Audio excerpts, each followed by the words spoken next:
तर आपल्याला मार्गशीर्ष गुरुवार करत असताना पूजा कशी मांडायची ते मी तुम्हाला सांगणार आहे।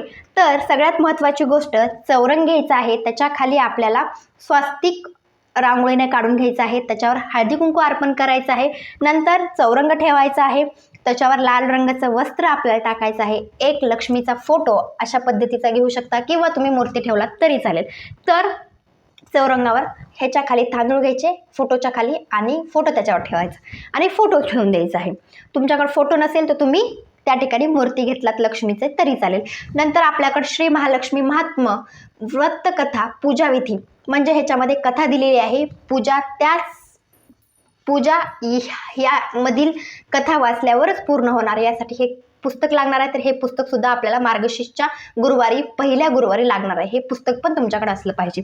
नंतर आपल्याला दिव्याची पूजा करून घ्यायची आहे। तर कोणतीही पूजा करत असताना दिवा किंवा अग्निदेवतेच्या साक्षीनंच पूजा पूर्ण होत असते, यासाठी आपल्याला अग्निदेवतेची पूजा करून घ्यायची आहे। हळदी कुंकू अर्पण करून घ्यायचे आहे आणि अक्षदा व्हायचे आहेत। नंतर एक फूल पण आपल्याला दिव्याला अर्पण करायचं आहे। ते झाल्यानंतर आता जी फोटो असेल किंवा जी मूर्ती असेल त्याला आपल्याला हळदी कुंकू लावून घ्यायचं आहे। नंतर अक्षदा सुद्धा आपल्याला अर्पण करायच्यात। नंतर हळदी कुंकू आपल्या स्वतःला पण लावून घ्यायचं आहे। ते झाल्यानंतर आपल्याला आपल्या फोटोला सुद्धा फुलं अर्पण करून घ्यायची आहेत, फुलं ठेवायचे आहेत। नंतर जी पुस्तक आहे, जी व्रतकथेचं पुस्तक आहे, त्याला सुद्धा हळदी कुंकू, अक्षदा आणि एक फूल अर्पण करायचं आहे। नंतर दुसरी महत्त्वाची गोष्ट की आपल्याला रास मांडायची असते। रास आपण गव्हाची किंवा तुम्ही तांदळाची जी असेल ती तुम्ही रास मांडू शकता, दोन्हीपैकी गव्हाची किंवा तांदळाची रास मांडायची आहे। आणि त्याच्यावर तुम्हाला कळशाची स्थापना करायची आहे। तर कळशाची स्थापना करत असताना कळश तांब्याचा असला पाहिजे, त्याच्यामध्ये तुम्हाला पाणी भरून घ्यायचं आहे। पाणी भरल्यानंतर 1 रुपयाचं नाणं, दुर्वा आणि एक सुपारी आपल्याला ह्या कळशामध्ये टाकायची आहे। नंतर विड्याचे पानं घ्या किंवा आंब्याची पानं त्याच्यामध्ये ठेवायचे आहेत आणि वरती आपल्याला नारळ ठेवायचा आहे। नारळावर आणि कळशावर तुम्हाला स्वास्तिक हे काढायचं आहे। नंतर आपण ते ज्यावेळेस गव्हावर किंवा तांदळाच्या राशीवर ठेवतो त्यावेळेस आपल्याला त्याच्यावर हळदी कुंकू अर्पण करून घ्यायचं आहे आणि त्याच्यावर सुद्धा फुलं आपल्याला अर्पण करायची आहेत, कळशावर सुद्धा फुलं आपल्याला अर्पण करायची आहेत। हे झाल्यानंतर विड्याचे पानं आपल्याला 2 लागणार आहेत, विड्याचे पानं 2 लागणार आहेत, त्याच्या खाली अक्षदा ठेवायच्या, म्हणजे आपल्याला गणपती बाप्पाची स्थापना करायची आहे। आणि त्याच्यासाठी आपल्याला एक सुपारी लागणार आहे। मग ती जी सुपारी आहे, ही सुपारी आपल्याला जेवढे आपले मार्गशीर्ष गुरुवार आहेत त्या गुरुवारी ही सुपारी लागणार आहे।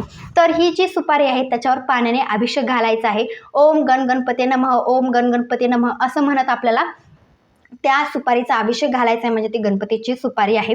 नंतर त्याला आपल्याला हळदी कुंकू लावून घ्यायचं आहे। नंतर अक्षदा व्हायच्या आहेत। त्यांच्या समोर लगेच लक्षात ठेवा की आपल्याला एक खोबऱ्याची वाटी ठेवायची आहे आणि त्याच्यावर साखर ठेवायची आहे। ही झाला गणपती बाप्पाची आपल्या प्रसाद, म्हणजे त्यांच्या पुढे आपल्याला हे ठेवायचं आहे।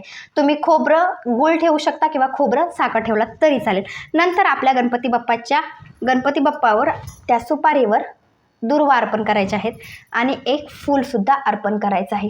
ही झाली गणपतीची पूजा, म्हणजे गणपतीची पूजा ही सगळ्या पूजेमध्ये गणपतीची पूजा ही झालीच पाहिजे। नंतर आपल्याला आणखी 2 विड्याची पानं लागणार आहेत। जी आपल्या वटीचं सामान असतं ते वटीचं सामान आपल्याला लागणार आहे। खोबरं असेल, सुपारी असेल, बदाम असेल, हळकुंड असेल, या गोष्टी खूप महत्त्वाच्या आहेत। ह्या 5 वस्तू आपल्याला इथं या विड्याच्या पानावर ठेवायच्या आहेत।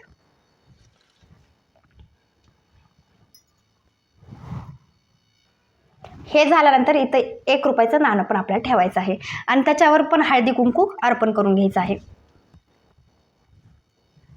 पुन्हा अक्षदा आणि एक फूल सुद्धा आपल्याला अर्पण करायचं आहे।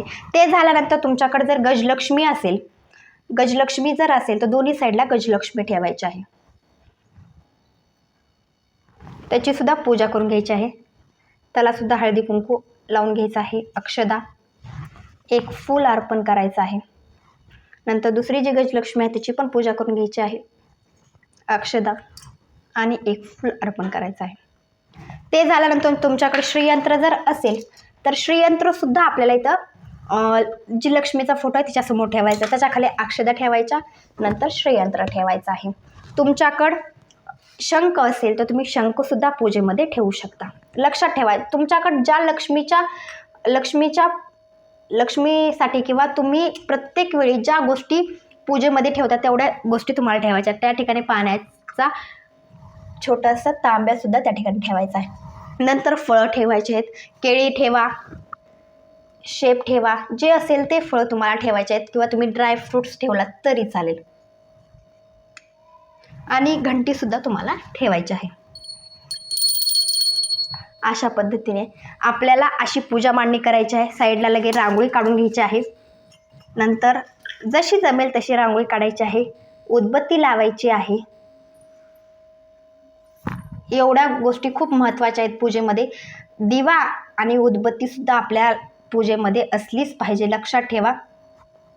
अशा पद्धतीने ही पूजा मांडणी करून घ्यायची आहे. जसं असेल तसं पूजा मांडणी करा. साधी भोळी पूजा करायची आहे. जर तुमच्याकडं फक्त श्री महालक्ष्मी महात्म्य जे आहे त्याचं पुस्तक बी असेल तर हे ठेवून सुद्धा तुम्ही पूजा मांडणी करू शकता. असं नाही आहे की फोटो असला पाहिजे, मूर्ती असली पाहिजे, श्रीयंत्र असलं पाहिजे किंवा गजलक्ष्मी असली पाहिजे.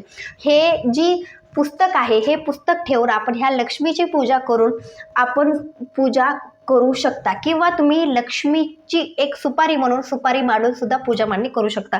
जशी असेल तशी पूजा मांडणी करायची आहे. काहीतरी दक्षिणा ह्या पूजेमध्ये ठेवली पाहिजे. स्वतःला सुद्धा हळदी कुंकू लावून घ्यायचं आहे, हे पण महत्त्वाचं आहे. आणि लक्षात ठेवा की तुम्ही संध्याकाळच्या वेळी किंवा सकाळी जर तुम्ही पूजा मांडली तर लगेच्या लगे तुम्ही कथा वाचलात तरी चालेल किंवा तुमच्याकडे वेळ असेल तर तुम्ही सायंकाळच्या वेळी म्हणजे ज्यावेळेस लक्ष्मी आपल्या घरात येते त्यावेळेस तुम्हाला ही कथा वाचायची आहे. कथा वाचल्यानंतर आरती करून नैवेद्य आपल्या जिथं पूजा मांडली तिथं देवीला लक्ष्मीला दाखवायचं आहे नैवेद्य. आणि नंतर पुन्हा आपल्याला अशा पद्धतीने पहिला गुरुवारची पूजा मांडणी करायची आहे. अशाच पद्धतीने तुमची प्रत्येक गुरुवारची पूजा मांडणी करायची आहे. तुम्हाला पुढचा व्हिडिओ असेल की उद्यापन कसं करायचं आहे. भेटूया नंतरच्या व्हिडिओमध्ये. श्री स्वामी समर्थ. श्री गुरुदेव दत्त.